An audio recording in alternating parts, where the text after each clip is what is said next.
Merci de m'avoir invité à ce panel très intéressant. Aujourd'hui, ce que je présente, je ne le cacherai pas, c'est une étude qui est réalisée en collaboration avec Antoine Bilodeau, qui est un des co-organisateurs de ce colloque.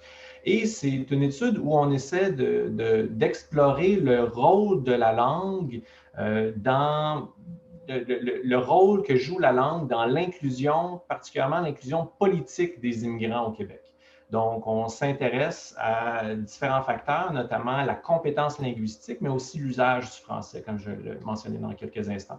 Et la langue, c'est un des éléments clés dans tout discours sur l'intégration. On en a entendu parler beaucoup aujourd'hui, beaucoup hier. De plus en plus, même en Europe, un nouveau débat qui a émergé dans les dernières années sur différentes politiques d'intégration civique, où l'objectif est d'agencer les politiques pour donner les compétences civiques aux immigrants dans le but, en quelque sorte, de faire une espèce de passage accéléré vers l'intégration politique, en misant beaucoup sur les compétences citoyennes pour acquérir la citoyenneté. Évidemment, au Québec, le débat est différent. On ne parle pas nécessairement d'une espèce de fast track vers la citoyenneté, mais reste que le débat sur la langue reste hyper important. Donc, en Europe, on parle beaucoup de tests linguistiques, de cours de langue, des tests parfois 1 an, 2 ans après avoir vécu au pays, parfois avant même la sélection. Au Québec, de la même façon, on doit prouver avec le TCF, le test de connaissance du français au Québec, on doit réussir ce test-là pour maximiser le nombre de points lorsqu'on veut immigrer au Québec, même si on va via le programme Expérience Québec. Il faut quand même passer ce test-là pour aller maximiser le nombre de points. Il y a aussi beaucoup de programmes, donc un programme de francisation, par exemple, le programme d'intégration linguistique pour les immigrants, le PILI, si on aime les acronymes, donc qui permet toutes sortes d'accès à différents types de cours, donc par exemple des cours de 11 semaines sur la francisation. Donc, au Québec comme ailleurs, la langue est un élément crucial de l'intégration. Et on le sait, la faible compétence linguistique est un obstacle, est un défi très, très, très important pour l'inclusion, pour l'intégration. Que ce soit dans le domaine économique, on l'a entendu parler hier dans le premier panel, si on ne parle pas la langue, c'est difficile d'obtenir un emploi. Si on ne parle pas la langue, les études démontrent aussi que plus faible probabilité d'aller voter, plus faible probabilité de suivre l'actualité et aussi même des indicateurs sociaux excessivement importants, par exemple la santé. Les gens qui ne parlent pas la langue locale ont la probabilité est moindre d'aller consulter un médecin. Donc, les indicateurs de santé sont importants. Puis, on l'a entendu hier sur le panel sur la crise. Dans des situations de crise comme la COVID, bien, le manque de ressources, particulièrement linguistiques, est accentué puis pose un défi encore plus important. Donc, on sait que la faible compétence linguistique est un obstacle à l'inclusion en général. Mais qu'en est-il de l'inclusion politique? C'est un petit peu ce qu'on se pose comme question. Donc, Goodman et Wright ont fait une étude assez intéressante où est-ce qu'ils essayaient de tester cette idée que la compétence linguistique menait à une meilleure intégration civique en Europe. Comme j'ai dit, ce n'est pas exactement le même débat. Mais ce qu'ils trouvent, c'est qu'il y a peu de preuves que ça mène nécessairement, automatiquement à une intégration réussie. Et une des raisons pour laquelle on pourrait voir ça, c'est qu'il faut décortiquer un peu qu'est-ce que c'est que l'inclusion politique. Nous, on dit qu'il y a 2 types de participation. Si on veut la pleine participation sociétale au niveau politique, il y a une participation qui a une dimension un peu plus fonctionnelle. On pourrait penser à une participation plus politique, aller voter, effectuer des actions politiques. Mais il y a une dimension beaucoup plus affective, beaucoup plus identitaire. On en a parlé dans les panels un petit peu plus tôt aujourd'hui. Donc, vraiment la dimension identitaire, le sentiment d'appartenance qu'on appelle souvent dans la littérature le belonging.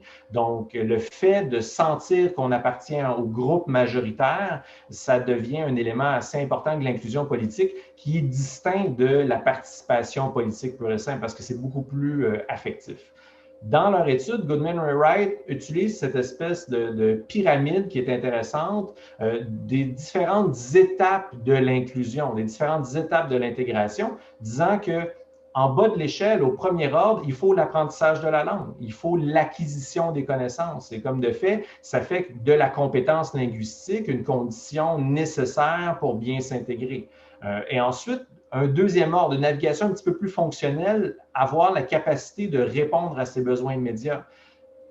c'est plus facile si on parle la langue, d'ouvrir un compte de banque, de se trouver un logement. Plus tôt ce matin, Mme Bizarri disait dans un autre panel, encore plus que ça, il faut obtenir un emploi, et pas n'importe quel un emploi conséquent avec nos compétences. Donc, un immigrant éduqué qui a un emploi d'ouvrier, peut-être ça va créer une frustration. Donc, il faut répondre adéquatement à ses besoins et ça va nous permettre d'aller un petit peu plus haut dans une espèce de participation de troisième ordre qui est là la navigation plus civique, ce qu'on a appelé la participation politique, mais aussi l'identification à la nation. Donc, deux espèces d'éléments assez importants de l'inclusion politique.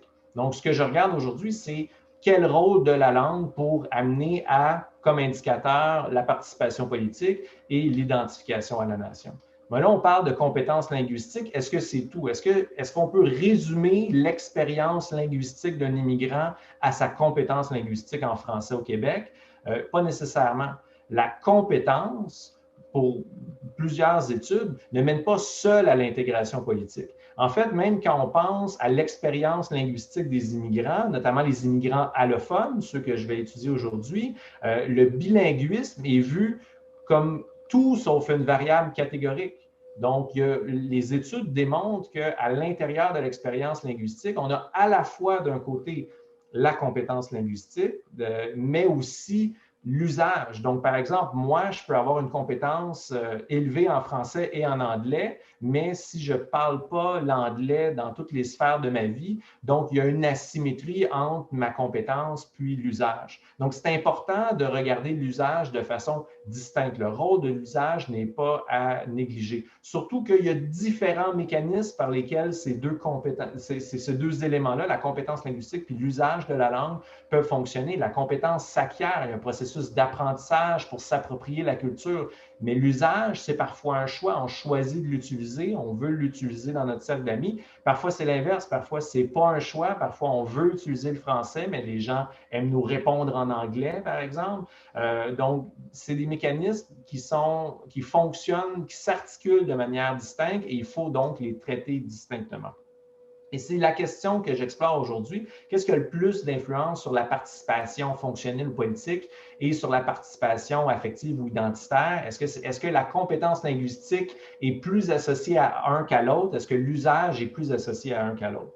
Autrement dit, est-ce que la compétence linguistique est une condition nécessaire et suffisante pour assurer l'inclusion politique au Québec? Donc, c'est un petit peu nos hypothèses basées sur la littérature que la compétence linguistique devrait être plus associée à des éléments plus fonctionnels, être capable d'aller voter, mais pas nécessairement identitaire. Le côté, on a beaucoup parlé au Québec du français, du fait français comme vecteur identitaire. Donc, on pense que l'usage de la langue devrait être associé un petit peu plus, dans le fond, à l'identité. Et donc, comment est-ce qu'on fait ça?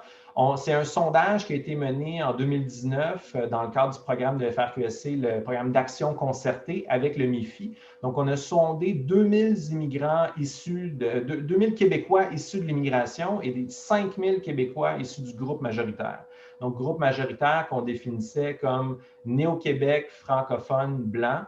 Dans notre groupe de Québécois, de 2000 Québécois immigrants, on avait 700, donc le tiers, qui avaient comme langue maternelle le français. On avait 150, donc 7,5 qui avaient comme langue maternelle l'anglais. Et la majorité de notre échantillon était allophone. Ça ne veut pas dire qu'ils n'avaient pas de compétences linguistiques en français. Ça veut dire qu'ils pouvaient très bien parler le français, mais leur langue maternelle était ni le français ni l'anglais. Donc, on les considère comme allophones.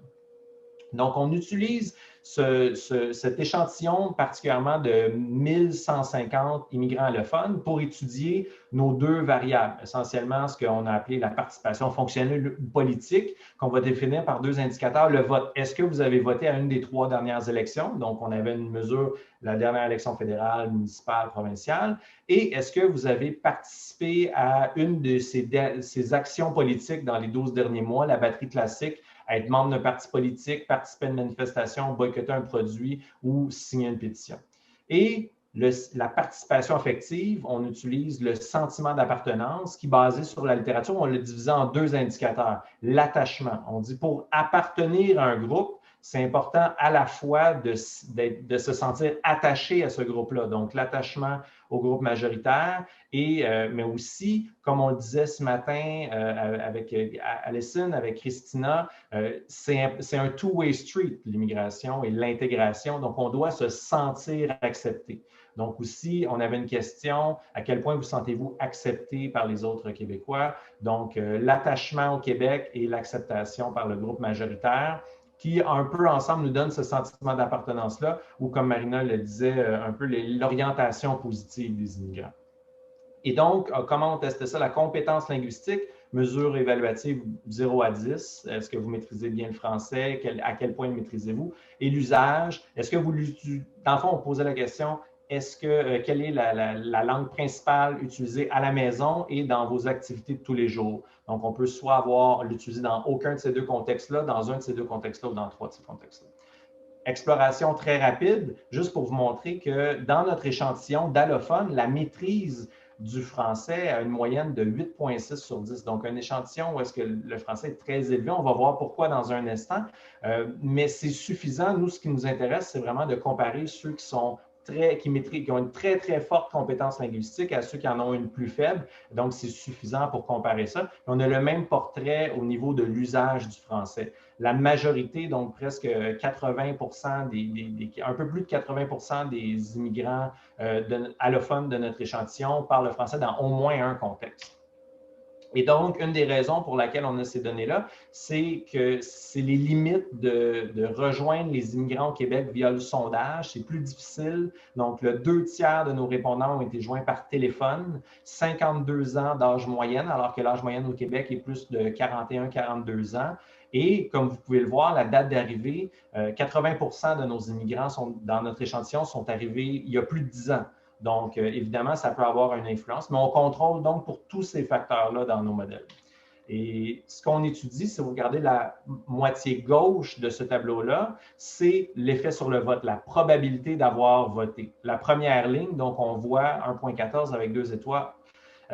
La compétence a un effet significatif. Plus on parle le français, plus c'est probable qu'on vote. Donc, mieux on parle le français, plus c'est probable qu'on vote. Même chose pour les actions politiques. Par contre, donc un petit peu ici ce que je regardais ici, si on regarde le rôle de l'usage seul, l'usage n'a pas d'effet sur le vote. Par contre, il semble avoir un effet si on l'utilise dans 2 contextes plutôt que 0, donc on l'utilise vraiment dans tous les contextes qu'on posait comme question, c'est plus probable d'avoir effectué des actions politiques dans les 12 derniers mois. Par contre, si on regarde le 3e canal, dans les 2 cas, autant pour le vote que pour les actions politiques, c'est la compétence qui prime. Dès qu'on inclut la compétence dans le modèle, l'usage n'a pas d'effet statistiquement significatif. Donc, encore une fois, du côté de la participation plus fonctionnelle, plus politique, c'est vraiment une question de compétence et très peu question d'usage. Donc, si on regarde de cette façon-là, juste sur le vote, vous voyez la ligne qui monte, plus on a un niveau de compétence élevé. La ligne orange, c'est la moyenne pour la probabilité de voter de notre échantillon des 700 immigrants francophones, donc pour nous donner un barème. Et la ligne pointillée rouge, c'est la moyenne pour les 5000 Québécois. Donc, c'est pour nous donner une idée du groupe d'allophones où il se situe. Bien, lorsque le niveau de compétence devient très, très, très élevé, on augmente la probabilité de voter, puis on se situe même à mi-chemin entre les deux groupes. Mais l'usage, par contre, on voit qu'il y a très, très peu d'effets. Et au niveau des actions politiques, encore une fois, la compétence nous amène, mais ne nous permet pas d'atteindre le niveau des immigrants francophones et encore moins l'usage.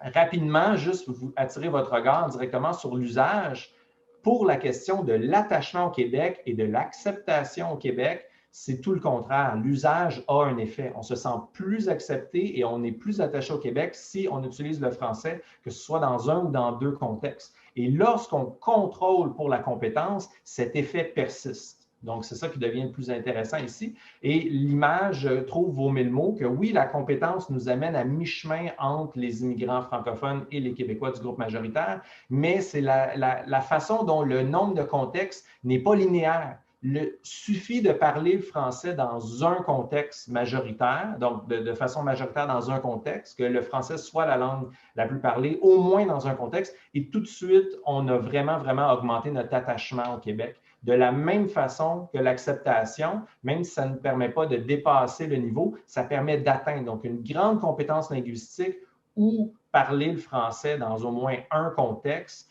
ça augmente grandement. Je vais conclure avec ça. L'idée, réitérer l'importance de regarder les deux facteurs de façon distincte. Si l'usage n'était pas un choix pour tout le monde, on verrait pratiquement aucun effet dans la ligne bleue, ceux qui n'utilisent jamais la langue. Donc, la ligne verte, j'ai collé un ou deux contextes ensemble, puis la ligne bleue, ce n'est que ceux qui n'utilisent pas la langue. Ce qui est intéressant, c'est qu'on voit surtout dans le sentiment d'appartenance qu'il y a un effet du niveau de compétence, même chez ceux qui n'utilisent pas la langue, ce qui prouve ou ce qui suggère fortement qu'il y a plusieurs immigrants au Québec qui ont une bonne maîtrise de la langue, mais qui ne le parlent pas, soit par choix, soit par manque de choix, ou du moins par manque d'occasion de parler le français. Donc, ça réitère un petit peu l'idée, l'importance de séparer les deux éléments. Et donc, pour conclure, bien, comme prévu, on a vu quand même que la compétence linguistique était beaucoup plus associée à la participation plus politique, ou du moins l'usage est peu associé à la participation politique. Alors que du côté de la participation plus affective, identitaire, l'usage de la langue est très marqué et parler le français juste dans un contexte, c'est important. Donc, ça réitère encore une fois l'idée que la compétence linguistique, oui, c'est une condition nécessaire, mais pas nécessairement suffisante pour l'inclusion politique. Donc, on est encore en train d'explorer la façon dont s'articulent réellement ces mécanismes. Donc, peut-être de regarder un peu plus loin l'apprentissage de la langue. Est-ce que apprendre la langue sur le terrain nous permet, c'est un mécanisme d'inclusion parce que ça nous permet de nous approprier. Donc, tout ce qu'on vient d'entendre aussi dans la présentation de Marina sur les relations avec les différents membres des différentes communautés, le fait de participer à un programme de francisation nous met en contact avec d'autres expatriés et nous permet de créer beaucoup de contacts et donc des occasions. Parfois, pour certains gens, la seule chose qui nous rassemble, c'est le français parce que deux personnes qui deviennent amies, mais qui ont une langue maternelle complètement distincte, parfois le français devient une occasion de se rencontrer puis de rester en contact. Donc, je vais arrêter ici, puis je suis ouvert à toutes questions. Merci beaucoup pour votre attention.